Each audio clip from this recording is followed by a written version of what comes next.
Aujourd'hui, grosse vidéo, gros morceau, on va voir ensemble comment optimiser le processus d'après-travail. Le but, c'est de pouvoir performer plus rapidement en perdant le moins d'énergie possible, bref, en étant le plus efficace possible.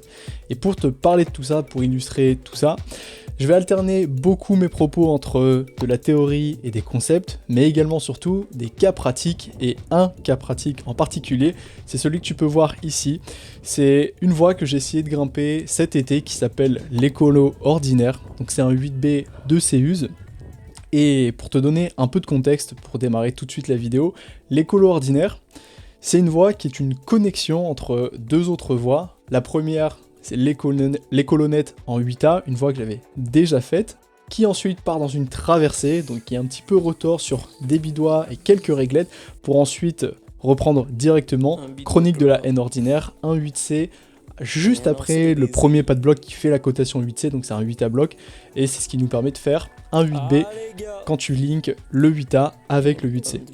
On était en fin de trip, j'étais en fin de trip, donc je venais d'enchaîner moi plusieurs voies, notamment l'écolonette, donc le fameux 8A dont je te parlais, Sueur froide, une vidéo qui a été j'ai déjà fait une vidéo à propos de cette voie, donc un 8A+, que j'ai réalisé en même temps que l'écolonette le même jour, donc j'étais très fier. Et puis j'avais également un petit bagage au niveau de Slow Food, donc une voie qui n'était pas inconnue normalement, c'est un 8D+, que j'ai déjà travaillé et que j'ai essayé de refaire cette année, donc l'année dernière, l'été dernier, et malheureusement, je me suis rendu compte que il y a une prise qui avait cassé, donc c'était beaucoup plus dur que prévu, notamment sur le pas de bloc de départ, mais aussi et surtout que je perçais des doigts, et je perçais de partout, que ce soit sur l'index et le majeur droit ou gauche, bref, les deux mains, je me souviens avoir percé. Donc c'était assez compliqué, j'étais vraiment dans un état de fatigue intense, mais j'étais motivé à travailler cette voie. Donc c'est une voie qu'on m'a recommandée, qu'un ami m'a recommandée. Honnêtement, je vais te le dire cash, je connaissais pas du tout la voie, je savais même pas qu'elle existait, j'en avais pas entendu parler. C'est lui qui, en étant dans le même secteur que moi, donc biographie, m'a conseillé et recommandé d'essayer cette voie que lui-même travaillait. Et je me suis dit que, bon, je viens d'enchaîner un 8A, je viens d'enchaîner un 8A+, je peux essayer peut-être de faire un 8B, il me reste normalement à 7 jours, donc il devait me rester peut-être 4 jours de grimpe, quelque chose comme ça, on était sur la fin de trip, donc avec la fatigue c'était jouable, mais pas garanti, donc je me suis dit, je vais mettre un essai pour voir, déjà tester les mouvements, et puis ensuite j'aviserai. Donc on va pouvoir commencer tout de suite la vidéo avec les stratégies. Comment est-ce qu'on fait pour optimiser son après-travail? Comment on fait pour optimiser tout ce processus, essayer d'être efficace?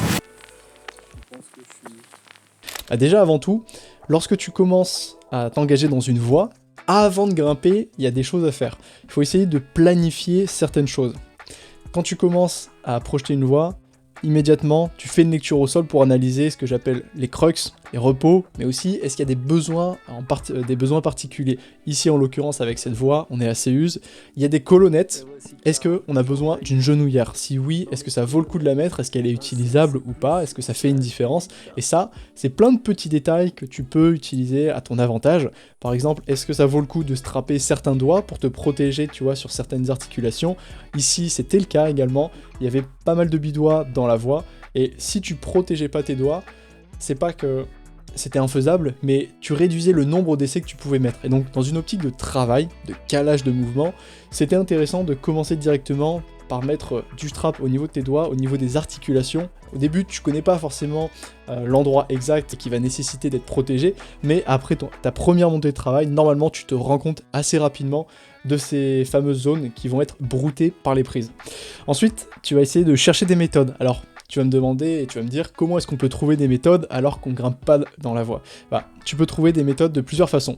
Déjà sur internet, il y a un site qui s'appelle, pour celles et ceux qui ne le connaissent pas et qui ne sont pas falaisistes, 8a.nu. Donc c'est un site qui référence toutes les voies, plus ou moins normalement, avec toutes les falaises qui existent, tous les secteurs, et donc toutes les ascensions de voies. Et dans ce site-là, ce qui est vachement bien fait, c'est que tu peux laisser des commentaires. Et donc, tu as certaines personnes qui laissent des commentaires, notamment sur la façon dont ils ont réalisé la voie. Est-ce qu'ils l'ont réalisé grâce à, par exemple, on va dire une genouillère, puisque c'est tendance en ce moment. Est-ce qu'ils sont passés peut-être à droite, tout droit? Ils ont utilisé une certaine prise, une certaine méthode. Donc déjà là, tu peux glaner quelques informations. Et puis ensuite, très simplement, tu peux demander aux grimpeurs qui sont présents sur place.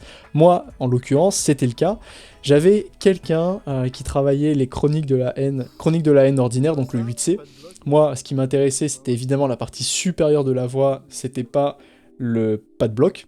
Donc je le laissais travailler, et puis lorsqu'il passait la suite, je commençais à regarder attentivement ce qu'il faisait, je le questionnais, mais surtout je l'ai même filmé, je lui ai demandé si ça lui posait pas de problème, et donc j'ai filmé ses méthodes pour avoir une idée de ce qu'il fallait faire, déjà pour pouvoir moi juste repérer les prises et me dire ok, là il y a le crux, là ça a l'air difficile, là il y a les repos, bref, je me fais une image déjà, une représentation de la voie et de ce que peut représenter un effort complet.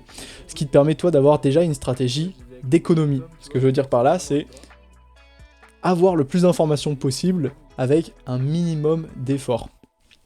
Ensuite, pour la partie 2, lorsque tu as terminé de regarder, de déchiffrer la voie au sol, il faut quand même tester la voie, il faut partir dedans. C'est exactement ce que je te disais au tout début.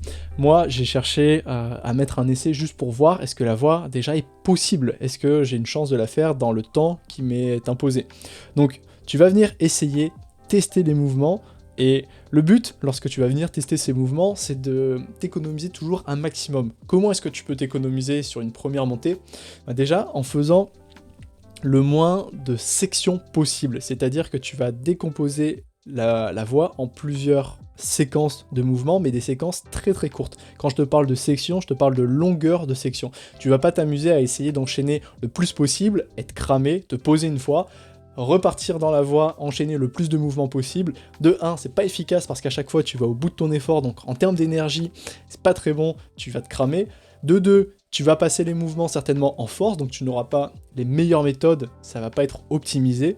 Et pour terminer, tu vas pas mémoriser également les bonnes méthodes. Si tu passes d'une traite sur les mouvements, je te garantis que si la voie elle fait 20 mètres, 25 mètres, 30 mètres et plus, tu ne peux pas tout retenir comme ça ne marche pas. Donc comment tu t'économises ? En essayant la voie point par point, dégaine par dégaine idéalement, comme ça te fait un repos, et lorsque tu as fini de grimper une dégaine, rien ne t'empêche de redescendre pour juste travailler mouvement après mouvement, sentir les prises, trouver les sensations, et ça s'applique aussi bien en extérieur qu'en intérieur, bien sûr.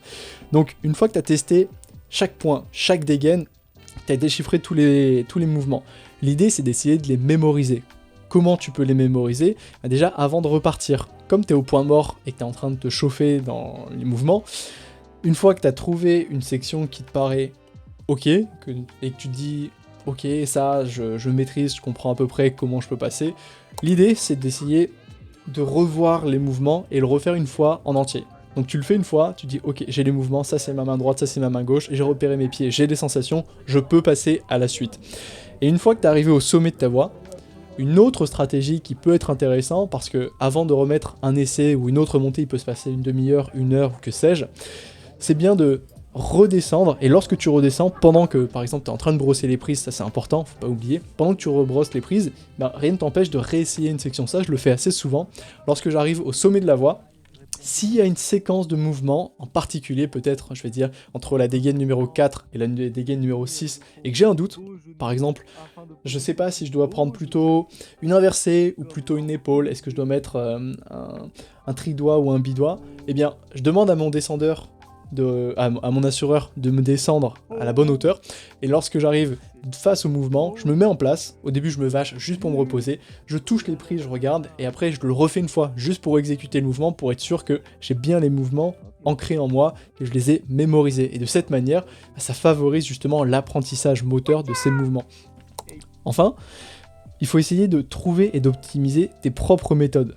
En fait, quand tu regardes les gens, quand tu trouves des méthodes en ligne, ou quand on te donne les méthodes tout simplement, c'est bien de voir ce qui se fait, mais c'est mieux de trouver tes propres méthodes. Il faut pas oublier non plus que la grimpe, c'est un sport, je vais dire, individuel dans la performance, parce que ta morphologie, elle est propre à toi. Ton morphotype, il est unique.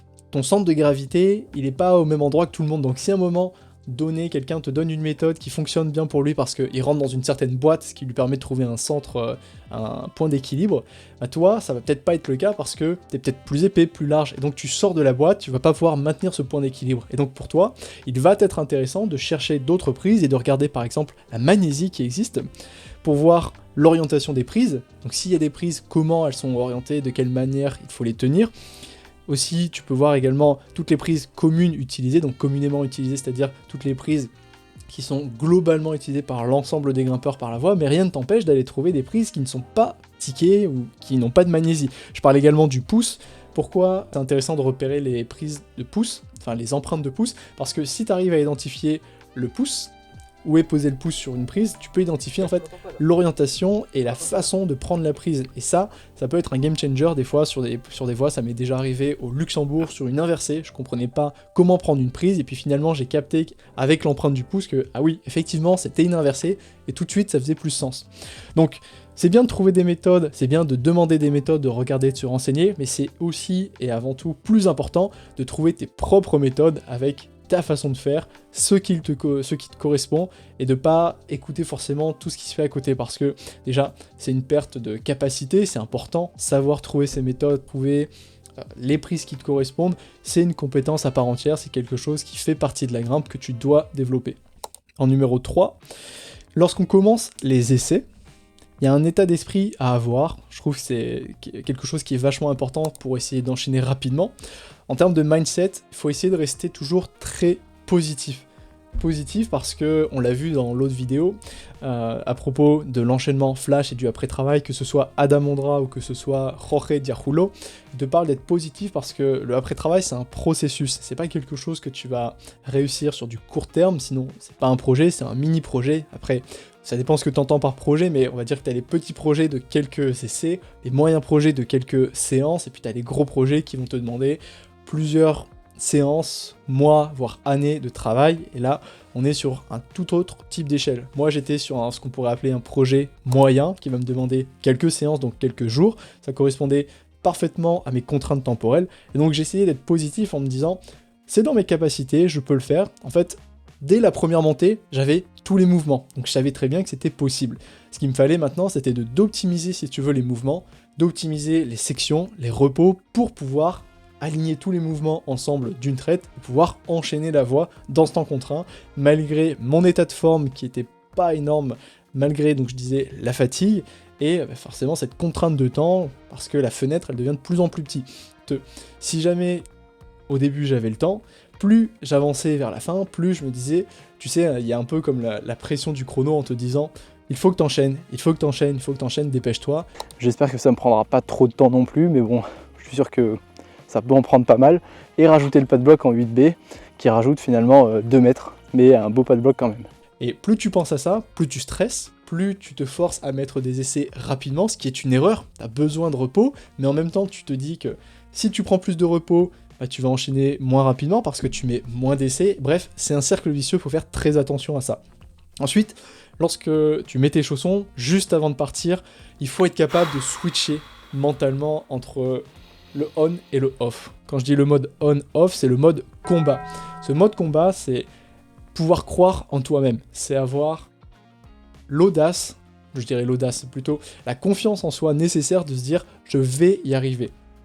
Et se dire que peu importe les chances de réussite, j'y vais comme si j'allais y arriver. Et ça fait vraiment partie du processus, ça fait partie du jeu. C'est quelque chose de vachement important lorsque tu cherches à réussir à faire une voie au-delà de ton niveau.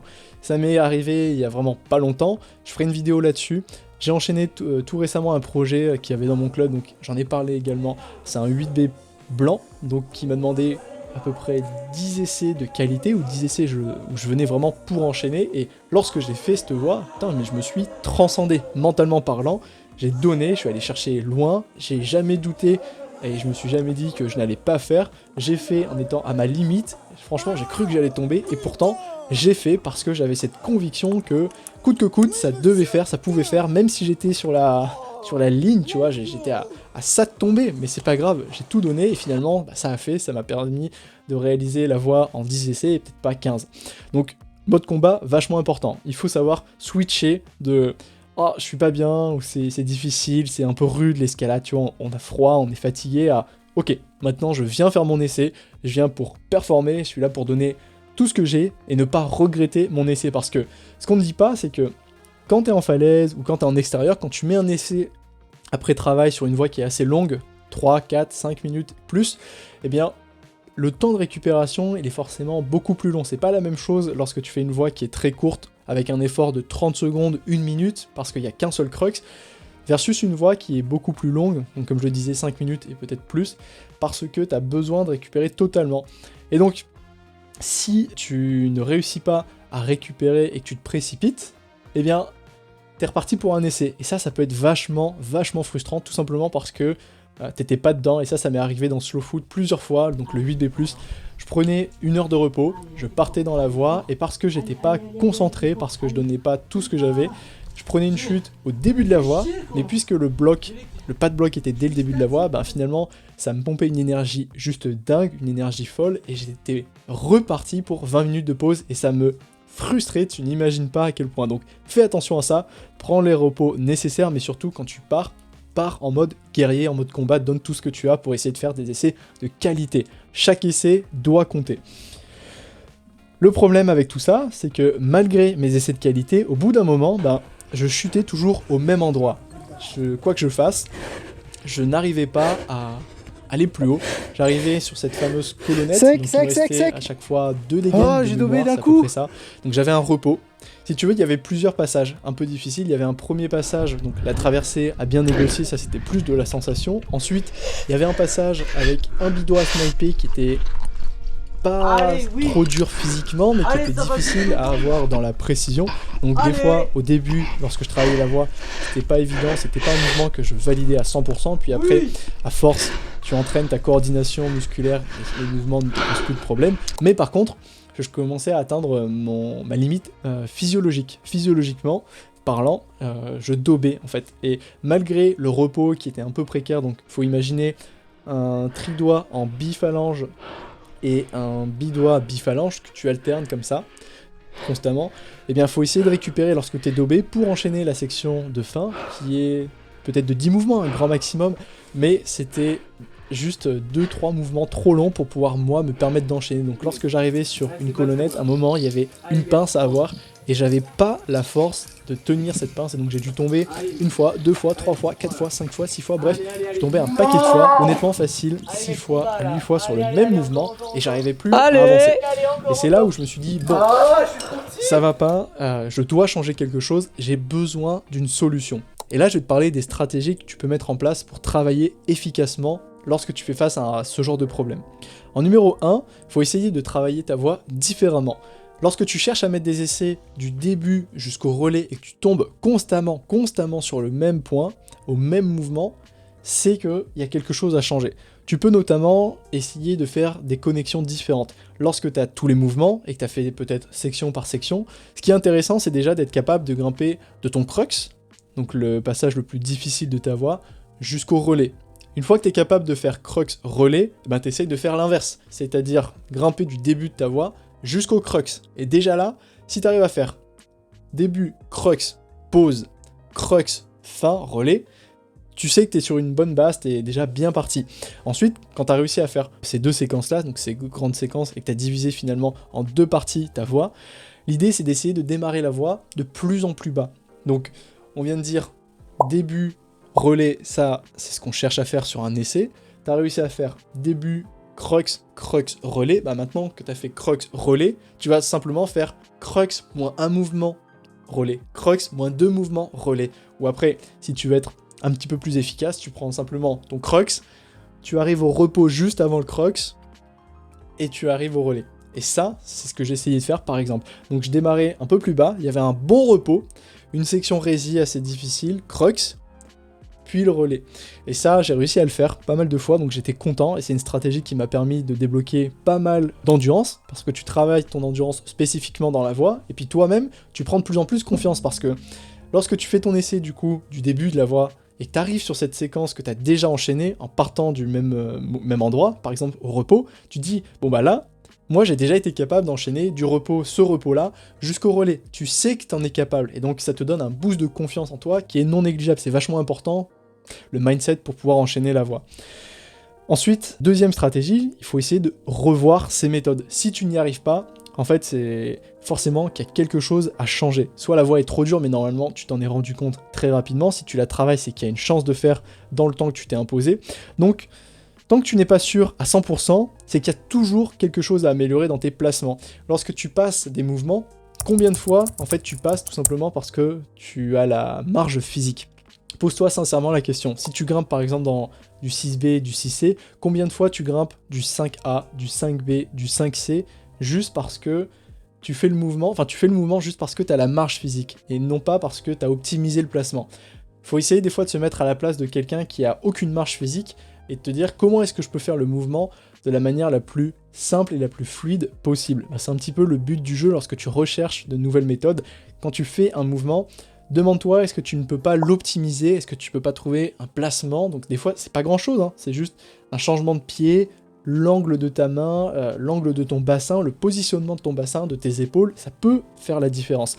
Et même lorsque tu es à 100% et que tu te dis c'est sûr ma méthode elle fonctionne bien, on peut certainement des fois toujours changer, optimiser quelque chose, et c'est ce que j'appelle les micro-bêtas. En fait ce sont toutes les nuances qui font qu'un mouvement peut passer d'impossible à possible.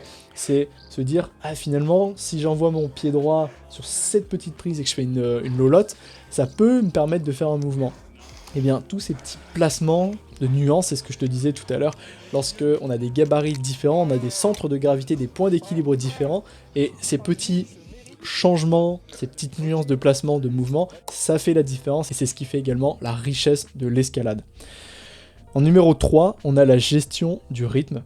La gestion du rythme, toujours, j'en parlerai jamais assez je pense, c'est l'une des clés principales qui va te permettre de débloquer tes essais après travail, même à vue, mais surtout après travail, parce que tu as supprimé toutes les inconnues de la voie en termes de méthode et en termes de mouvement. Et moi, à titre personnel, c'est exactement la clé qui m'a permis d'enchaîner le 8B blanc. J'ai grimpé juste en mode TGV fast, mais fast parce que j'étais efficace. On ne sacrifie jamais de la vitesse contre de la précision. Ça, jamais. Il faut d'abord que tes méthodes et ta précision soient calées à 100% pour ensuite augmenter la vitesse. D'où l'importance de trouver ces fameuses méthodes en amont. Donc quand je te parle de rythme, il y a deux façons de grimper. Il y a la version combat, le mode guerrier. Lorsque tu es dans un crux, il faut essayer de grimper dur.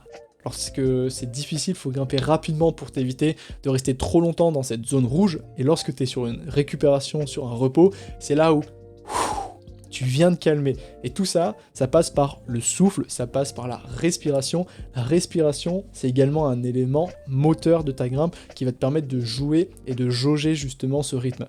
Lorsque tu es en repos, tu vas avoir une respiration beaucoup plus profonde. Et lorsque on est sur des mouvements très rapides, il faut avoir une respiration qui est saccadée. C'est vachement important. Enfin, pour terminer, on va essayer de parler de la gestion de la fatigue et du repos. Donc en fonction de ton type de fatigue, il faut avoir un repos qui est adéquat. Je te dirais qu'il y a 3 façons de te reposer en fonction de ton type de fatigue. Tout d'abord, si ta fatigue, elle est tempérée, je dirais qu'elle est modérée. L'idée, ça peut être de réduire le nombre d'essais... pardon, je me suis trompé, on va le refaire.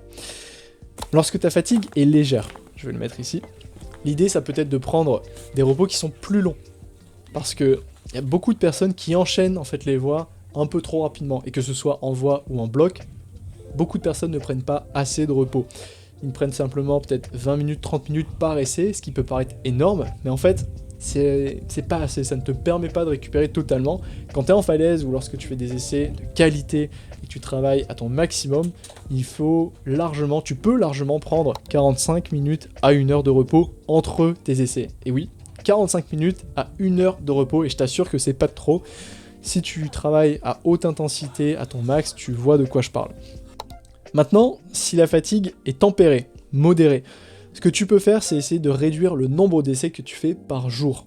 Au lieu de tenter 4, 5 essais par jour, tu vas réduire ce nombre et en faire 2 à 3 par jour. Ce qui va te permettre, toi, à ton corps, non pas de diminuer l'intensité, mais surtout de lui permettre de récupérer davantage, parce que tu vas créer moins de fatigue. Donc lui, il va pouvoir récupérer davantage. Enfin, si tu as une fatigue qui est radicale, très prononcée, comme c'était mon cas finalement, là, il faut essayer de prendre plusieurs jours de repos. Je sais, on n'aime pas le faire, surtout quand on est en trip ou quand on travaille un projet que ça nous démange. On a envie d'enchaîner le plus vite possible, on a envie de taper des essais tous les jours. C'est également actuellement, tu vois, mon cas là, maintenant. Il y a un 8A+ noir que je suis en train de travailler à mon club. Je pensais que c'était un 8B, 8B+, que c'était un gros projet, j'espérais en fait. Mais j'étais pas parti dedans, et puis en ayant calé toutes les méthodes, en ayant trouvé des repos, en ayant trouvé des, ouais c'est ça, des chintes, hein, faut le dire, faut appeler un chat, eh bien la voie elle peut pas être considérée comme 8B, je suis honnête avec moi, j'ai fait un run où j'ai presque enchaîné la voie alors que j'étais malade, et c'était mon deuxième run, je suis tombé juste sur le dernier mouvement, et non pas parce que c'était trop dur, juste parce que j'ai eu une zipette. Et ben là, j'ai fait cet essai mercredi, on est vendredi, j'ai pris juste un jour de repos, et parce que j'étais malade, et je peux te dire que j'ai vraiment envie d'aller grimper là ce soir et d'enchaîner la voie, mais je vais plutôt attendre le lendemain, donc samedi, pour venir enchaîner cette voie. Et ça, la patience, c'est quelque chose qui s'apprend, c'est quelque chose également qu'il faut essayer de dompter un petit peu ton envie de grimper, parce que faire plus souvent, toujours plus, c'est jamais, souvent c'est jamais la solution. Il vaut mieux en faire moins pour se concentrer sur de la qualité, parce que quand tu travailles à ton max, quand tu travailles à haute intensité, il faut forcément et toujours privilégier la qualité. En dernière partie, au niveau des résultats, lorsque j'ai mis en place ces points, ces stratégies, ça m'a permis d'enchaîner la voie. Ça, c'est ce que j'aurais aimé te dire. Mais finalement, j'ai pas réussi à enchaîner l'écolo ordinaire. En fait, j'étais juste beaucoup trop fatigué. Cette voie-là, elle me demandait beaucoup d'énergie, on était en fin de trip, et pendant que je prenais des jours de repos, bah finalement, je conduisais à droite, à gauche, j'emmenais Timéo à certains points, enfin bref, je me reposais pas, pour des raisons personnelles, je ne regrette pas évidemment, mais j'avais bien conscience que c'était pas la bonne stratégie. Et j'en tire plusieurs leçons. Leçon numéro 1, la résilience. C'est pas grave, lorsqu'on est en escalade, de toute manière, c'est un sport où 99% du temps, tu vas échouer. Et donc, échouer une fois de plus ou une fois de moins, c'est pas très grave. Il faut réussir à se détacher du résultat, et de toute manière, j'étais assez satisfait de ce que j'avais fait. Et cette voie-là, je savais que c'était qu'une question de repos, et donc lorsque je reviendrai, je me dis, ça sera la croix facile, c'est pas très grave. Par contre, ce qu'il faut retenir, c'est tout le propos qu'il y a derrière. Cette voie-là, ce 8B, l'écolo ordinaire, c'était juste un prétexte pour te faire cette vidéo, pour t'expliquer ce qui s'est passé. Moi, ça m'a permis d'être vraiment très proche de l'enchaînement. Quand je te dis proche, c'était quelques mouvements, hein. Vraiment j'étais à rien, mais bon, la pression du temps, le manque de repos ont fait que, et quand je te parle de fatigue, il y a plusieurs types de fatigue, il y a la fatigue physique et il y a la fatigue mentale. En conclusion, si je dois résumer cette vidéo sur 3 points, pour améliorer ton après-travail, ce processus, il faut que tu arrives à faire une préparation en amont. Lorsque tu arrives devant ta voie, il y a plusieurs choses à faire. Essayer de repérer un maximum les repos, les crux, bref, glaner un maximum d'informations. En numéro 2, lorsque tu rentres dans la phase d'essai et de test, il faut essayer d'optimiser ce processus et perdre le moins d'énergie possible. Donc, essaye d'apprendre stratégiquement à t'économiser. Revois tes méthodes le plus possible. Il est là, revoir tes méthodes, et essaye peut-être de travailler différemment. Donc lorsque tu bloques sur le même mouvement, change ta méthode. Du crux jusqu'au relais, et du début jusqu'au crux, puis ensuite du crux -1 jusqu'au relais, etc., etc. Ça, c'est ce qui va te permettre de créer de l'endurance spécifiquement à ta voie et de gagner en confiance. Enfin, il faut que tu arrives à gérer ta balance entre essai de qualité, repos et gestion de la fatigue. Et quand je te parle de fatigue, c'est exactement ce que je voulais dire tout à l'heure. Fatigue physique, donc pouvoir récupérer ne serait-ce qu'en termes de peau, et après mentale. Si jamais tu fais comme moi, tu vadrouilles à droite à gauche, des fois mentalement c'est dur après de revenir dans la voie, de mémoriser toutes les méthodes. Bref, il y a plein de choses à faire. Il faut que tu fasses attention à ces 3 points. Préparer en amont le terrain, optimiser tes méthodes, optimiser le déchiffrage de la voie. Et en 3, gérer la balance effort-repos avec la fatigue. Si jamais ces conseils t'ont aidé et que tu aimerais voir l'enchaînement en POV de cette voie, c'est-à-dire avec la GoPro, dis-le moi dans les commentaires, ça peut se faire, je te ferai une analyse commentaire de cette voie, il n'y a pas de problème, ça me fera même plaisir. Tu peux également, par la même occasion, me dire dans les commentaires comment toi, est-ce que tu travailles une voie, est-ce que tu fais quelque chose de différent de ce que je t'ai proposé dans cette vidéo. Et pour finir, si tu souhaites aller plus loin, te faire accompagner pour progresser dans ton escalade, bref, pour passer un cap, je propose mes services de coaching, le lien est dans la description. Je te dis à la prochaine, porte-toi bien, ciao. Ok.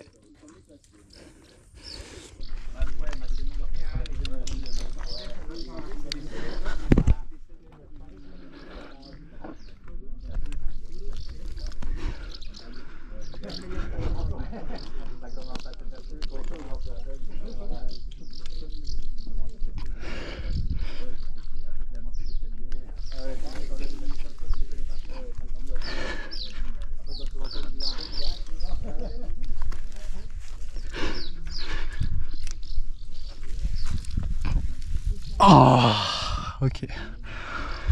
Ah, ça pique. Je sens pas mes doigts.